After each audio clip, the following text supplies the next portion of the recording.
Hello guys, welcome back to our channel. This is me with Mallu episode opening സീനിൽ ആ ട്വൈസിനെ കാണിക്കുകയാണ്. Twice ആണെങ്കിൽ വളരെ കഷ്ടപ്പെട്ട് ബുദ്ധിമുട്ടി ആ ലൂസ് പെണ്ണിനെ ഇപ്പൊ സേവ് ചെയ്തിരിക്കുകയാണ്. പക്ഷെ അവൾക്കാണെങ്കിൽ അനക്കമില്ല. എങ്ങനെയെങ്കിലും അവളെ ജീവിതത്തിലേക്ക് തിരികെ കൊണ്ടുവന്നേ പറ്റൂന്ന് പറഞ്ഞ് അവനാണെങ്കിൽ അവളുടെ ക്ലൗൺസിനൊക്കെ ക്രിയേറ്റ് ചെയ്യാൻ നോക്കും. പക്ഷെ അവൾക്കാണെങ്കിൽ അപ്പോഴും ഒരനക്കവും ഇല്ല. ഇവിടെ ആ ഒരു പച്ചത്തലയൻ അവനാണെങ്കിൽ താഴെ റോഡിൽ കൂടെ നടക്കാൻ കഴിയാതെ ഇപ്പൊ മുകളിലൂടെ ചാടി ഓടും. അവനാണെങ്കിൽ ഇപ്പൊ ചുമരിലൂടെ ചാടി ഓടുന്നത് കണ്ട ആ ഒരു കണ്ണാടിക്കാരൻ അവനൊരു ഹെൽമെറ്റ് എടുത്തു വെച്ച് ഒച്ചത്തിൽ നിലവിളിക്കാനായിട്ട് തുടങ്ങും. ആക്ച്വലി ഇവന്റെ സ്പെഷ്യൽ എബിലിറ്റി മറ്റുള്ളവരെ ട്രിഗർ ചെയ്ത് വിടുന്നതാണ്. അവനങ്ങനെ ഓരോരോ കാര്യങ്ങൾ വളരെ സീരിയസ് ആയിട്ട് പറയത്തോറും അത് അവരുടെ ടീമിലുള്ളവർക്ക് ട്രിഗറായി അവർ കൂടുതൽ വാശിയോടുകൂടെ പോരാടും, അറ്റാക്ക് ചെയ്യും. പച്ചത്തലയനാണെങ്കിൽ നൈസായിട്ട് ഇപ്പൊ ചുമരിൽ പറ്റി ആ ഒരു ഹെൽമെറ്റ് വെച്ച കണ്ണാടി തലേനെ തന്നെ നോക്കും. അവനെ എങ്ങനെയെങ്കിലും തകർക്കണം. അതാണ് ആ പച്ചയുടെ ഇപ്പോഴത്തെ ഒരു ലക്ഷ്യം. ആ സമയത്ത് ഇപ്പൊ ഹെഡ് ക്വാർട്ടേഴ്സ് തകർന്ന് വീഴും. പുള്ളിക്കാരനാണെങ്കിൽ ഷോക്കായിട്ട് അവിടേക്ക് നോക്കും.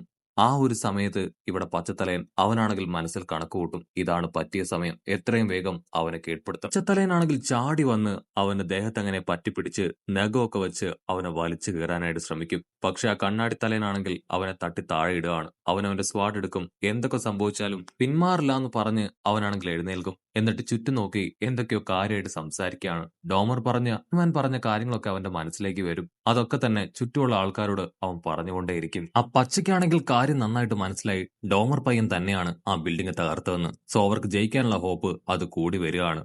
ഇവിടെ ആ ബിൽഡിംഗ് തകർത്ത ഭാഗം കാണിക്കും. ട്വൈസ് ആണെങ്കിൽ ഒരു വിധത്തില് ഒരു പിടിച്ചു വെച്ചിരുന്ന ആ ബ്രോക്കറിനെ അവൻ രക്ഷപ്പെടുത്തിയിരിക്കുകയാണ്. ആ മൂക്കം വില്ലനാണെങ്കിൽ അവന്റെ സൈസ് അങ്ങനെ വലുതാക്കുകയാണ്. ഡോമർ ആണെങ്കിൽ അവനെ കളിയാക്കും. എന്തുപറ്റി, 1,00,000 സംതിങ് ആൾക്കാരുണ്ട് ഞങ്ങളെ ഇല്ലാതാക്കാനെന്ന് പറഞ്ഞ് നീ ഇവിടേക്ക് ഞങ്ങളെ വെല്ലുവിളിച്ച് കൊണ്ടുവന്നു. ഇപ്പൊ നീ തോൽവി സമ്മതിക്കാണോ എന്ന് ചോദിക്കും. അത് കേട്ട് അവനാണെങ്കിൽ ഫുൾ കലിപ്പിൽ നിൽക്കുകയാണ്. ആ ഗ്യാപ്പിൽ ട്വൈസ് ആണെങ്കിൽ ഇപ്പൊ ആ ബ്രോക്കറിനെ രക്ഷിച്ച് അവിടുന്ന് കൊണ്ടുപോകും. ഇവിടെ ആ മൂക്കന്റെ ബോഡി മുഴുവൻ അങ്ങനെ ബ്ലാക്ക് ആയി മാറുകയാണ്. അവൻ ദേഷ്യപ്പെട്ട് പറയും, നീ ഒരുപാട് വാരിയേഴ്സിനെ ഇതിനോടകം കൊന്നു കളഞ്ഞു. എന്റെ യഥാർത്ഥ ദേഷ്യം എന്താണെന്ന് നീ കാണാൻ പോകുന്നതേ ഉള്ളൂ. ആ ദേഷ്യമാണ് ആർക്ക് രൂപത്തിൽ എന്റെ മുഖത്ത് അങ്ങനെ റിഫ്ലക്ട് ചെയ്യുന്നതെന്ന് പറഞ്ഞ് ഇപ്പൊ ഡോമറിനെ ആഞ്ഞെട്ടിക്കും. അവൻ പറന്നു പോവും. അതിനുശേഷം ഫ്ലൈ ചെയ്തുകൊണ്ടിരുന്ന അവന്റെ അടുത്തേക്ക് പോയി അവനെ പിടിച്ചു വലിച്ച് വീണ്ടും അറ്റാക്ക് ചെയ്യും.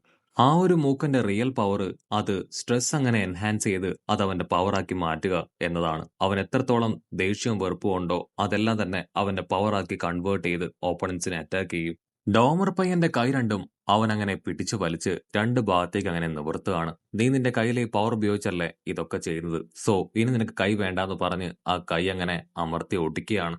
അവനങ്ങനെ വേദന കൊണ്ട് പൊളയുമ്പോഴായിരിക്കും താഴെ അവന്റെ ബോഡിയിൽ അറ്റാച്ച് ചെയ്ത് വെച്ചിരുന്ന ആ കൈകൾ അവൻ ശ്രദ്ധിക്കുക. ആക്ച്വലി അത് അവന്റെ അമ്മയുടെ, അച്ഛന്റെ, ഗ്രാൻഡ് പാരന്റ്സിന്റെ ഒക്കെ കൈകളാണ്.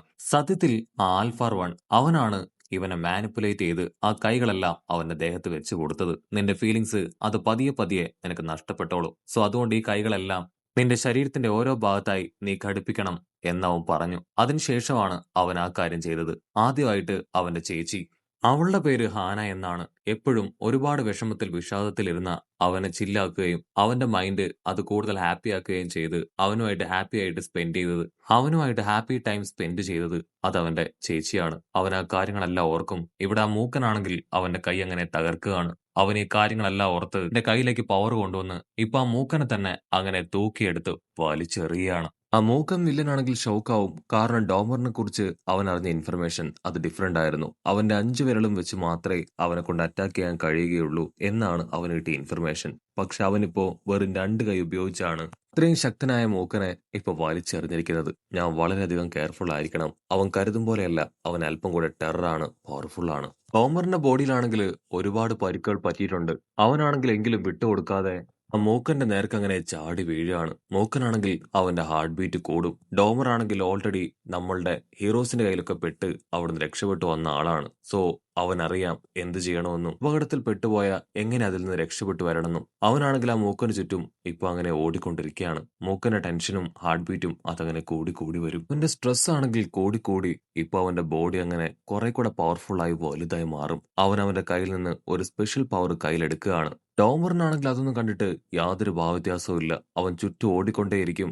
അതിൽ കലിയിളകിയ മൂക്കനാണെങ്കിൽ ആഞ്ഞൊരടി. ആ ഒരു അടി കിട്ടി അവനങ്ങനെ ഫ്ലൈ ചെയ്ത് പോവാണ്. അവനങ്ങനെ ഫ്ലൈ ചെയ്ത് പോകുമ്പോൾ തിരിച്ചുപോയ ഗ്രാൻഡ്മ അങ്ങനെ ഓരോരുത്തരായിട്ട് അവൻ ഓർത്ത് വലിയ ബിൽഡിങ്ങുകൾക്കിടയിലേക്ക് അങ്ങനെ അടിച്ചു വീഴും. മൂക്കനാണെങ്കിൽ അവന്റെ ഫുൾ കലിപ്പിൽ അങ്ങനെ ടെററായിട്ട് അവനെ തന്നെ നോക്കും. ആ മൂക്കനാണെങ്കിൽ കോൺഫിഡൻസ് കൂടി വരും. കാരണം ഡോമറിനെ അവനിപ്പോ കറക്കി എറിഞ്ഞിരിക്കുകയാണ്. അവന്റെ പവറും അതും ഇപ്പോ കൂടിയിട്ടുണ്ട്. സോ ഡോമറിനെ തല്ലിക്കൊല്ലാമെന്ന ഒരു ഓവർ കോൺഫിഡൻസ് വന്ന് അവനങ്ങനെ ഹായ് ആയിട്ട് നിൽക്കുമ്പോഴായിരിക്കും ഒരു കോള് വരിക.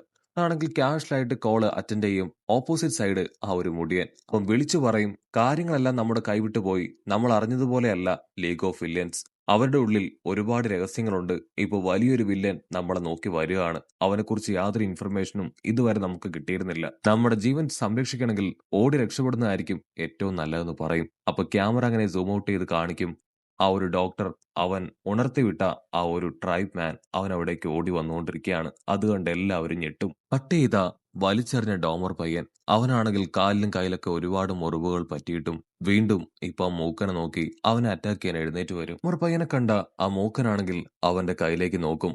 അവൻ സ്ട്രെസ് ലെവൽ കൂട്ടി പവറാക്കി മാറ്റി ഡോമറിനെ ആഞ്ഞടിക്കുന്ന സമയം ഡോമർ അവന്റെ കൈ വെച്ച് മൂക്കന്റെ കയ്യിൽ പരിക്കേൽപ്പിച്ചിരുന്നു. അവനാണെങ്കിൽ ഷോക്കായി അവന്റെ കയ്യിലേക്ക് തന്നെ നോക്കുകയാണ്. ഇവിടെ ഡോമർ ആണെങ്കിൽ അവന്റെ കൈ ചുരുട്ടും. നമുക്ക് അടുത്ത ബാറ്റിലിന് തയ്യാറായാലോ എന്ന് ചോദിക്കും. കട്ട് ചെയ്ത ഒരു ഫ്ലാഷ് ബാക്ക് കാണിക്കും. ഫ്ലാഷ് ബാക്കില് കുഞ്ഞൻ ഡോമറിനെ അവന്റെ അച്ഛൻ പിടിച്ചു വലിച്ച് ആഞ്ഞടിക്കുകയാണ്. അവൻ ഫ്രണ്ട്സിനോടൊപ്പം ചേർന്ന് സൂപ്പർ ഹീറോ ഗെയിം കളിച്ചു എന്നതാണ് അവൻ ചെയ്ത തെറ്റ്. അവന്റെ ആഗ്രഹം ഒരു സൂപ്പർ ഹീറോ ആയി മാറണമെന്നാണ്. പക്ഷെ അവന്റെ അച്ഛനാണെങ്കിൽ അതൊട്ടും ഇഷ്ടമല്ലാത്തതുകൊണ്ട് തന്നെ അവനെ പിടിച്ചു വലിച്ച് അറിഞ്ഞു പുറഞ്ഞു തല്ലും. ഡോമർ പയ്യന്റെ അമ്മയാണെങ്കിൽ തടയാൻ ശ്രമിച്ചിട്ടും അവന്റെ അച്ഛനാണെങ്കിൽ പിടിച്ചു വലിച്ച് അവനെ പുറത്ത് ഒരു റൂമിൽ കൊണ്ടുപോയി നിർത്തുകയാണ്. അവൻ ക്ഷമ പറയുന്നതുവരെ അവന് ഭക്ഷണം കൊടുക്കാൻ പാടില്ല എന്ന് വിലക്കും. ഡോമർ പയ്യന്റെ അമ്മയുടെ പാരന്റ്സ് ആണെങ്കിൽ അദ്ദേഹത്തോട് ചോദിക്കും, അവന് സൂപ്പർ പവർ ഒന്നും തന്നെ ഇല്ല, പിന്നെ എന്തിനാണ് അവനോട് ഇപ്രകാരം പെരുമാറുന്നത്? അതിന് ഡോമർ പയ്യന്റെ പപ്പ പറയും, അവന് ഒരു പവർ ഇല്ലായെങ്കിലും അവൻ ചെയ്തത് തെറ്റാണ്. സൂപ്പർ ഹീറോ ആയി മാറാൻ നമ്മുടെ ഫാമിലിയിലുള്ള ആരും തന്നെ ആഗ്രഹിക്കാനായിട്ട് പാടില്ല. അവനവന്റെ തെറ്റ് അത് മനസ്സിലാക്കണമെന്ന് അദ്ദേഹം ഉറപ്പിച്ചു പറയും. യഥാർത്ഥത്തിൽ ഡോമർ പയ്യന്റെ പപ്പ ഒരു ബിസിനസ് മാൻ ആണ്. അദ്ദേഹത്തിന്റെ യങ് ഏജിൽ തന്നെ സക്സസ്ഫുൾ ആയ ഒരു ബിസിനസിന്റെ ഓണറാണ് അദ്ദേഹം. സ്വന്തമായിട്ട് വീട്, ആവശ്യത്തിന് പണം, അതുപോലെ തന്നെ വൈഫിന്റെ പാരന്റ്സിന്റെ പ്രൊട്ടക്ഷൻ, അങ്ങനെ എല്ലാ കാര്യങ്ങളും അദ്ദേഹം ഏറ്റെടുത്തിരുന്നു. ഡോമർ പയ്യനാണെങ്കിൽ ഒരുപാട് അലർജിയുണ്ട്. അവന്റെ അമ്മ കുറെ അധികം മരുന്നുകൾ കൊടുത്തിട്ടും അവൻ അതിന് യാതൊരു കുറവുമില്ല. അവനാണെങ്കിൽ ഒരുപാട് വിഷമത്തില് അവന്റെ അമ്മയെ ഹഗ് ചെയ്ത് അമ്മയോട് പറയും, ഞാൻ ആ ഒരു മാസ്റ്റർ ആൽമൈറ്റിനെ പോലെയാണ് എന്റെ ഫ്രണ്ട്സിനോടൊപ്പം കളിച്ചത്. എനിക്ക് സൂപ്പർ ഹീറോ പവർ ഇല്ലാത്തതുകൊണ്ടാണോ ഇനി എന്റെ അച്ഛൻ എന്നെ വഴക്കു പറയണേ? സൂപ്പർ ഹീറോ ആയിട്ട് ഗെയിം കളിക്കാൻ ഒരുപാട് ഇഷ്ടമാണെന്ന് പറഞ്ഞ് അവൻ അങ്ങനെ പൊട്ടിക്കരഞ്ഞ് വീണ്ടും കളിക്കാനായിട്ട് പുറത്തേക്ക് പോവും. അത് മനസ്സിലാക്കിയ അച്ഛനാണെങ്കിൽ അവന് വഴക്കു പറയും. അവനാണെങ്കിൽ വീണ്ടും തിരികെ വന്ന് ഗ്രാൻഡ്മയോട് അവന്റെ സങ്കടം പറഞ്ഞ് കരയും. അങ്ങനെ ഈ കാര്യങ്ങൾ സൈക്കിള് പോലെ മുൻപോട്ടേക്ക് അങ്ങനെ പോയിക്കൊണ്ടേയിരിക്കുകയാണ്. അവൻ സൂപ്പർ ഹീറോ ആയി കളിക്കും. അവന്റെ അച്ഛൻ അവന് വഴക്കു പറയും. ഇവിടുന്ന് അങ്ങനെ സീൻ കട്ട് ചെയ്ത ഇപ്പോ ഡോമറിന്റെ സിസ്റ്റർ ആണെങ്കിൽ ഒരു ഫോട്ടോ അവന് കാണിച്ചു കൊടുക്കും. നമ്മുടെ ഗ്രാൻഡ്മ ഒരു സൂപ്പർ ഹീറോ ആണെന്നുള്ള കാര്യം അവനോട് പറയും. അവനാണെങ്കിൽ അത് കേട്ട് ഭയങ്കര സന്തോഷം. ഡോമർ പയ്യനാണെങ്കിൽ ഈ കാര്യങ്ങളൊക്കെ അറിഞ്ഞ് സന്തോഷത്തിൽ അവന്റെ ബോൾ അങ്ങനെ വലിച്ചെറിയും. അപ്പൊ അവന്റെ പവർ ചെറുതായിട്ട് പുറത്തേക്ക് വന്ന് ആ ബോൾ അങ്ങനെ പൊട്ടിപ്പോവാണ്. അവന്റെ പപ്പയാണെങ്കിൽ ദേഷ്യത്തിൽ അവന്റെ അടുത്തേക്ക് വന്ന്, നീ ആ ഫോട്ടോ കണ്ടോ എന്ന് അവനോട് ചോദിക്കും. അവനാണെങ്കിൽ പേടിയോട് കൂടെ അവന്റെ ചേച്ചിയെ ചൂണ്ടിക്കാണിക്കും. അവളാണ് എനിക്ക് കാണിച്ചു തന്നെന്ന് പറയും. അതിൽ കലിയിളകിയ അവന്റെ പപ്പയാണെങ്കിൽ അവനെ അറഞ്ചം പുറഞ്ഞ് തല്ലി ഒരു റൂമിൽ കൊണ്ടുവന്ന് ലോക്ക് ചെയ്യും. അതിനുശേഷം ഡോമറിന്റെ പപ്പയാണെങ്കിൽ അവന്റെ അമ്മയുടെ ഫോട്ടോയും അവസാനമായിട്ട് അവൻ എഴുതി വെച്ച ഒരു ലെറ്ററും വായിക്കുകയാണ്. എനിക്ക് ഒരുപാട് കാര്യങ്ങൾ ചെയ്തു തീർക്കാനുണ്ട്. ഈ സൂപ്പർ ഹീറോ പവർ കൊണ്ട് ഒരുപാട് കാര്യങ്ങൾ ഞാൻ ചെയ്യും. സോ എനിക്ക് ഇത്ര ചെറുപ്പത്തിൽ നിന്നെ വിട്ടുപോവേണ്ടി വന്നതിൽ ഒരുപാട് വിഷമമുണ്ട് എന്നായിരിക്കും ആ ലെറ്ററിൽ ഉണ്ടാവുക. അദ്ദേഹത്തിന്റെ ഏറ്റവും വലിയ ദേഷ്യം അദ്ദേഹത്തിന്റെ അമ്മ സൂപ്പർ ഹീറോ പവർ കിട്ടിയതുകൊണ്ട് തന്നെ അവന് ആവശ്യത്തിന് സ്നേഹവും വാത്സല്യവും കെയറും സപ്പോർട്ടും അങ്ങനെ ഒന്നും തന്നെ കൊടുക്കാതെ അവനെ വിട്ടുപോയി. അതുകൊണ്ടാണ് അവന് സൂപ്പർ ഹീറോ പവർ ഉള്ളവരോടും അങ്ങനെ ആവാൻ ആഗ്രഹിക്കുന്നവരോടും ഒരുപാട് ദേഷ്യം. അദ്ദേഹം ആ കാര്യങ്ങളൊക്കെ ഓർത്തെടുക്കുന്ന അതേ സമയം വൈഫാണെങ്കിൽ അവിടേക്ക് വന്ന് അദ്ദേഹത്തോട് ദേഷ്യപ്പെടും. ഞങ്ങൾക്കിനിയും ഈ റോൾസ് ഒന്നും ഫോളോ ചെയ്യാനായിട്ട് കഴിയില്ല. നിങ്ങളുടെ ഈ മൈൻഡ് സെറ്റ് അത് ചേഞ്ച് ചെയ്യണമെന്ന് പറയും. അതേസമയം നമ്മുടെ ഡോമർ പയ്യൻ ഒരുപാട് വിഷമത്തിൽ അവന്റെ പട്ടിക്കുട്ടി അങ്ങനെ ഹഗ് ചെയ്തിരിക്കുമ്പോഴായിരിക്കും അവന്റെ പവർ അത് മുഴുവനായിട്ട് റിലീസായി ആ പട്ടിക്കുട്ടി അങ്ങനെ കത്തിക്കരിഞ്ഞ് ചോരയൊക്കെ ഒഴുകി താഴേക്ക് വീഴുക. അവനാണെങ്കിൽ അത് കണ്ട് ഷോക്കാവും. അവന്റെ ശബ്ദം കേട്ട് അവന്റെ സിസ്റ്റർ അവിടേക്ക് വരും. ആ പട്ടിക്കുട്ടി ചത്തു കിടക്കുന്നത് കണ്ട് ഭയപ്പെട്ട് അവൾ അവിടെ ഓടാൻ ശ്രമിക്കും. അവനാണെങ്കിൽ ഭയത്തില് പിന്നാലെ വന്ന് അവള് ടച്ച് ചെയ്യേണ്ട താമസം അവളും കത്തിക്കരിഞ്ഞ് മരിച്ച് താഴേക്ക് വീഴുകയാണ്. ഗ്രാൻഡ് പാരന്റ്സും അവിടേക്ക് എത്തും. അവനാണെങ്കിൽ ഭയന്നു പോയി നിലത്ത് കൈവെക്കും. അവരാണെങ്കിൽ അവന്റെ അടുത്തേക്ക് വരെ അങ്ങനെ അവരും തകർന്ന് താഴേക്ക് വീഴുകയാണ്. എന്താണ് സംഭവിക്കുന്നതെന്നറിയാൻ ഡോമർ പയ്യന്റെ പപ്പയാണെങ്കിൽ അവസാനമായിട്ട് അവിടേക്ക് ഓടിയെത്തും. നടന്ന കാര്യങ്ങളെല്ലാം കണ്ട് ആള് ഷോക്കാവും. ഡോമർ പയ്യനാണെങ്കിൽ ആളെ നോക്കി കരയും, കെഞ്ചും. പക്ഷേ കലി ഇളകിയ അവന്റെ പപ്പയാണെങ്കിൽ അടിയെടുത്ത് അവനെ തല്ലാനായിട്ട് ആഞ്ഞടുക്കും. അതിൽ കൺട്രോൾ പോയ ഡോമർ ആണെങ്കിൽ വേണമെന്ന് വെച്ച് തന്നെ അവന്റെ പപ്പയെ കൊന്നു കളയുന്നതോടു കൂടെ ഈ ഒരു എപ്പിസോഡും അവസാനിക്കുന്നു.